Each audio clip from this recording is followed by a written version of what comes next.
So we have more news regarding two Canadians detained in Africa. Two teenage brothers from Mississauga, Ontario are being held in Somaliland. They've been sentenced to 10 years in prison after being accused of raping a young woman.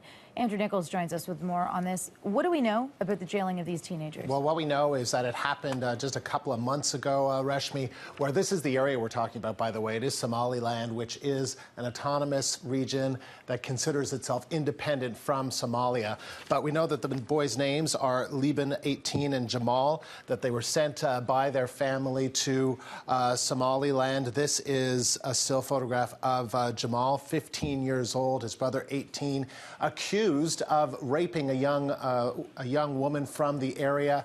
The boys say that they didn't know the woman, that they barely speak the language, and that they just did not commit this crime, but there were forces that went into the grandmother's home in Somaliland and took the two young boys and have imprisoned them ever since. The father, Mohammed Noor, has been there and says that there was no trial, there are no formal charges that have been laid, and he's naturally quite upset about all of this. This is what he had to say to the Toronto Star, saying the police beat them up so bad, they tortured them, they told them you have to admit it. Also saying the boys keep saying to him, they keep asking, what happened? Why are we here? They just cannot understand. Mohammed Noor also saying, it's very difficult. I don't even sleep. I can't. I have nightmares. I cannot sleep with my kids sitting in there. So obviously a very difficult situation for this Canadian family with two young boys, a 15-year-old and an 18-year-old, languishing in a Somaliland jail.